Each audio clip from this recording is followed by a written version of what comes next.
नमस्कार, मैं कमलेश कबीर आपका एक बार फिर स्वागत करता हूं इस नए एपिसोड में। आज के इस एपिसोड में हम बात करेंगे बिहार की राजनीति और हमारी बातचीत का केंद्र रहेगा कांग्रेस पार्टी। कांग्रेस पार्टी में जो कुछ घटनाक्रम इस वक्त चल रहा है उससे बिहार को लेकर दो इशारे साफ तौर पर अब जनता को भी और मतदाताओं को भी समझ में आने लगे हैं। पहला, राहुल गांधी लगभग 55 दिन से बिहार से दूरी बनाए हुए हैं। तो ऐसे कैसे मुमकिन है कि एक राजनेता और उस पार्टी का राजनेता जो भारत की सबसे बड़ी पुरानी पार्टी है और इस वक्त हाशिए पर खड़ी है, उसका नेता, उसका मुखिया या हम कहें कि उसका अभिभावक चुनावी राजनीति से अपने आप को दूर कर ले? क्या यह पॉसिबल है? तो सबका जो है वो जवाब यही होगा कि बिल्कुल नहीं। तो फिर इसका मतलब अंदर खाने कांग्रेस पार्टी में क्या खिचड़ी पक रही है? कहीं ऐसा तो नहीं है कि हम लोग जो है वो दूसरे गठबंधन, एनडीए हो चाहे फिर महागठबंधन के दूसरे राजनीतिक दल हो, उनकी बात करते हो लेकिन कांग्रेस पार्टी को समझने में गलती कर रहे हो? क्योंकि इस वक्त जो कांग्रेस पार्टी जिस तरीके से काम कर रही है वो समझ में आता है कि कांग्रेस पार्टी में अंदर खाने सब कुछ ठीक नहीं चल रहा है।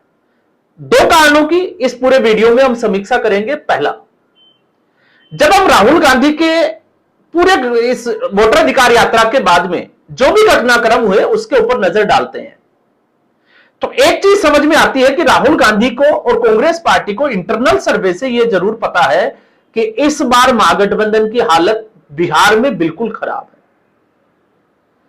यह एक जो है वो बड़ा कारण हो सकता है और कांग्रेस पार्टी इंटरनल सर्वे ना कराए ऐसा हो ही नहीं सकता। और जब इंटरनल सर्वे हो ही गया है तो फिर राहुल गांधी को लगता है कि एक हार और जो है वो झेली नहीं जाएगी, क्योंकि इस वक्त मुद्दा था वोटर अधिकार यात्रा के बहाने वोट चोरी का और निशाने पर था इस देश का प्रधानमंत्री। जिस तरीके से कांग्रेस पार्टी के प्रधानमंत्री या गांधी परिवार के जो प्रधानमंत्री थे उनके आप पर आरोप लगे, उसका एक तरीके से हम कहें कि रिवेंज, कि किसी भी तरीके से नरेंद्र मोदी के जो छवि है उसके ऊपर भ्रष्टाचार का एक आरोप चस्पा कर दिया जाए। तो वोटर अधिकार यात्रा के तहत और वोट चोरी का जो अभियान चला जिसमें एटम बम, हाइड्रोजन बम सबकी बात की गई, तो वो सिर्फ और सिर्फ नरेंद्र मोदी की छवि खराब करने का एक जरिया था, एक तरीका था। लेकिन सवाल यह उठता है कि आखिर वोटर अधिकार यात्रा से माहौल बनने के बाद राहुल गांधी इतने दिन तक जो है वो विदेश चले गए और जब विदेश से लौटकर आए तो लगभग 4 दिन का एक वीडियो में हमने जो है वो पहले ही इसका विश्लेषण कर चुके हैं कि उन्होंने दलित कार्ड खेलना शुरू तो कर दिया लेकिन वो बिहार से फिर भी दूर रहे। ना उनकी मुलाकात जो है वो तेजस्वी यादव से होती है, ना मुकेश सहनी से होती है। और तेजस्वी यादव महागठबंधन के बाकी राजनीतिक दल है उनको बांध के रखने में कहीं ना कहीं जो है वो सफल होते हुए नजर भी आ रहे थे।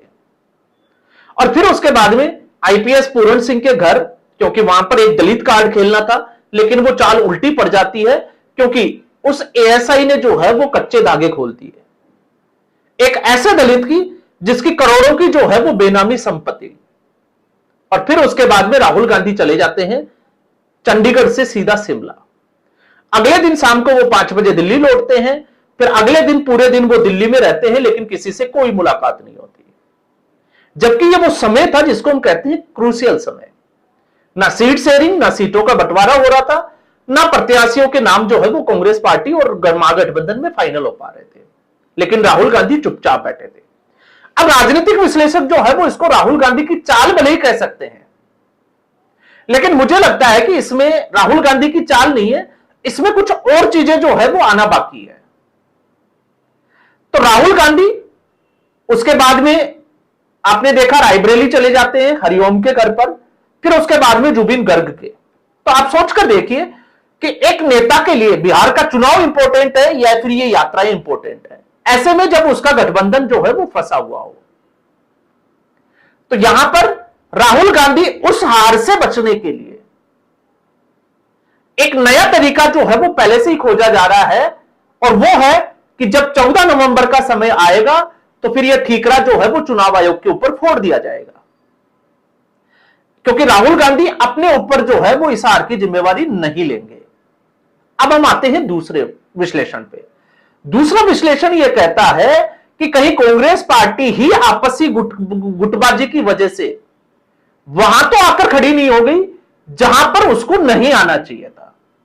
और मैं बात कर रहा हूं इस वक्त सोनिया गांधी और राहुल गांधी। 2004 से तो नहीं, लेकिन 2013 के बाद से एक राजनीतिक गलियारों में एक आवाज उठना शुरू हो गई थी कि राहुल गांधी ने सोनिया गांधी के करीबियों को धीरे धीरे कांग्रेस पार्टी से या अपने आप से जो है वो दूर करते जा रहे हैं। और एक कार्ड खेला गया युवा पॉलिटिक्स का कि युवाओं को आगे आने देना चाहिए। तो दरअसल में वो युवाओं को आगे आने का नहीं था, राहुल गांधी चाहते थे कि कांग्रेस पार्टी में उनके खेमे के लोग जो है उनका कब्जा हो। और उसमें G23 आप शामिल कर सकते हैं, इसमें कोई बुराई नहीं है। लेकिन जब हम बिहार के चुनाव को इसको देखते हैं तो अब इसके साफ तौर से संकेत मिलने लगे हैं कि यह चुनाव जो है वो राहुल गांधी बनाम सोनिया गांधी है। यह महागठबंधन का, यह एनडीए का, यह बिहार का चुनाव है ही नहीं। कारण एक जिसकी हम चर्चा कर सकते हैं, लोकसभा चुनाव में आंशिक जीत जिसका हीरो बनाया गया राहुल गांधी को, और उसी तर्ज पर कांग्रेस पार्टी ने अपनी अगली स्टेप ली और अगली स्टेप थी हरियाणा का विधानसभा चुनाव।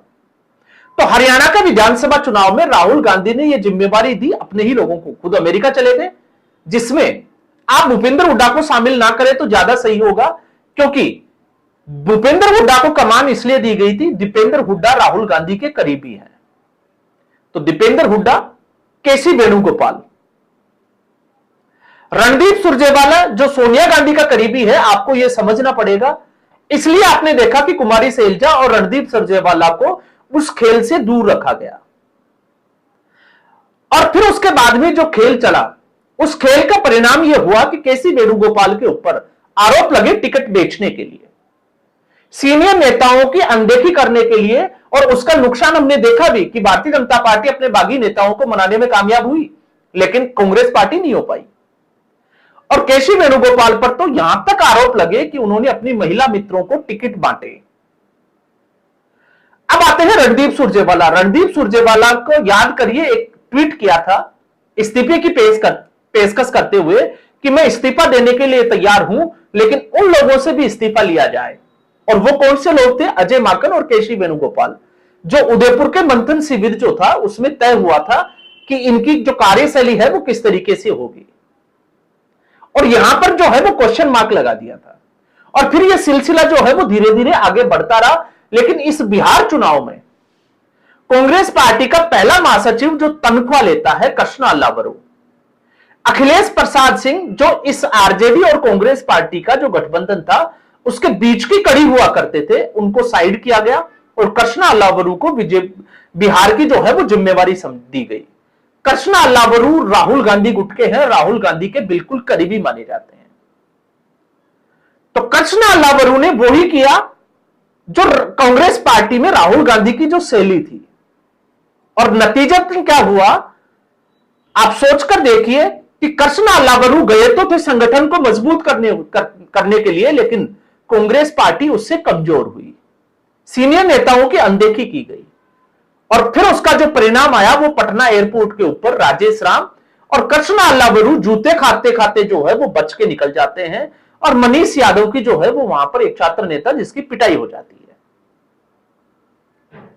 अब इससे आपको थोड़ी सी जो है वो कहानी शायद समझ में आ रही होगी। और ये मैं क्यों कह रहा हूं, क्योंकि कृष्णा अल्लावरू, उनके ऊपर आरोप लगे हैं और उन आरोपों के बाद में अब जो है वो अवधेश पांडे, जो महाराष्ट्र की राजनीति से ताल्लुक रखते हैं, नागपुर से, उनको भेजा गया है बिहार में चुनाव प्रभारी बनाकर। पहला। दूसरा, अशोक गहलोत, जब सीट शेयरिंग पर बात नहीं बनी, कुछ सीटों पर फाइटिंग जो है वो बच्ची, जिसको हम कहें कि फ्रेंडली फाइटिंग में थे दोनों गठबंधन के दोनों राजनीतिक दल, और सब कुछ ठीक नहीं चल रहा था, तो अशोक गहलोत को बिहार भेजा गया। आप याद करिए, अशोक गहलोत किसके गुट के हैं? अशोक गहलोत सोनिया गांधी के गुट के हैं। भूपेश बघेल, उनको बिहार भेजा गया है, वो कौन से गुट के हैं? सोनिया गांधी गुट के हैं। और ये मैं कह रहा हूं तो बड़ी जिम्मेवारी के साथ कह रहा हूं कि अशोक गहलोत, आपने देखा होगा, एक तरफ जहां राहुल गांधी अडानी के ऊपर हमलावर थे, तो अशोक गहलोत ने लगभग 65,000 करोड़ के एमओयू पर साइन किया था राजस्थान में, जब राजस्थान के दक्षिणी जिलों से राहुल गांधी की भारत जोड़ो यात्रा चल रही थी, उसका पहला चरण था। और उसके बाद में अशोक गहलोत ने बहुत सारी जमीन जो है वो लीज पर भी दी थी अडानी को अपने प्रोजेक्ट के लिए। और अडानी के दो जो प्रोजेक्ट जो आप देखोगे छत्तीसगढ़ में कोल माइंस के बंद पड़े थे, उनकी फाइल लेके अशोक गहलोत घूम रहे थे सोनिया गांधी के बंगले के ऊपर, और उस वक्त सरकार थी भूपेश बघेल की। आपको इस स्टोरी को समझना चाहिए कि राहुल गांधी अडानी के खिलाफ है, और उसके अलावा सीनियर नेता चाहे वो कमलनाथ हो, अशोक गहलोत हो, भूपेश बघेल हो, ये वो नेता थे जो नेता अडानी के साथ मंच शेयर करते थे और एमओयू साइन करवाते थे अपने अपने राज्यों में, जो है जहां पर उनकी सत्ता थी वहां पर वो प्रोजेक्ट लेकर आ रहे थे। तो ये कैसे संभव है? क्योंकि जब युवा नेताओं की बात करते हैं तो युवा नेताओं में सचिन पायलट जो है वो राहुल गांधी के करीबी माने जाते हैं। तो जो खेल राजस्थान में हुआ, उस खेल के बाद में क्योंकि अशोक गहलोत ना तो राष्ट्रीय कांग्रेस के अध्यक्ष बनने के लिए तैयार हुए, ना मुख्यमंत्री की कुर्सी छोड़ने के लिए तैयार हुए, लेकिन फिर भी उसके बावजूद बिहार में लालू प्रसाद यादव के साथ बैठकर उन्होंने जो कुछ मसले थे उनको सॉर्ट आउट करने का प्रयास किया गया। तो अब सवाल यह है कि उस वक्त जब राहुल गांधी इस ट्रैक पर, या राहुल गांधी को वास्तविक स्थिति का पता था, तो राहुल गांधी गुट के नेता कहां थे? आखिर अशोक गहलोत ही क्यों? तो आपको शायद कहानी जो है वो समझ में आएगी। अवधेश पांडे मैं आपको बता देता हूं, महाराष्ट्र की राजनीति से ताल्लुक रखते हैं। 2010 में राज्यसभा के सांसद भी बने, लेकिन उससे भी बड़ी इंपॉर्टेंट बात यह है कि जब सचिन पायलट और अशोक गहलोत गुट के बीच में टकराव की पूरी स्थिति बनी हुई थी, उस वक्त उस मामले को संभालने का काम अगर किसी ने किया था तो अवधेश पांडे ने किया था। और किसके कहने पे किया था? सोनिया गांधी के कहने पर किया था। तो अवधेश पांडे सोनिया गांधी के कितने करीबी है इसको आप समझ सकते हैं। तो बिहार की जो कांग्रेस पार्टी की इकाई है वो राहुल गांधी के गुट के जो नेता है उनसे साफ तौर से जो है वो असंतुष्ट जाहिर कर चुकी है, और उसकी जो झलकी है या हम कहें कि जो झांकी थी वो पटना एयरपोर्ट पर दिख भी चुकी थी। और इससे पहले मैंने एक वीडियो में यह भी बात की थी, कहां है कन्हैया कुमार जो राहुल गांधी के साथ कदम से कदम मिलाकर चलते थे? इस वक्त ग्राउंड लेवल पर कहां है? कोई खबर है आपके पास कि कन्हैया कुमार को टिकट दिया गया या कुछ हुआ? तो इस वक्त पूरे तरीके से जब राहुल गांधी का गुट बिहार में फैल हो गया, तो इसके बाद सोनिया गांधी का गुट जो है वो बिहार में काम कर रहा है और स्थिति को संभालने का पूरा प्रयास कर रहा है। अब भले ही जो है वो परिणाम कुछ भी हो, लेकिन इससे एक चीज जो है वो साफ तौर से नजर आ रही है कि कांग्रेस पार्टी भी इस वक्त जो है वो सोनिया गांधी और राहुल गांधी इन दो गुटों के बीच में जो है वो पिसती हुई नजर आ रही है।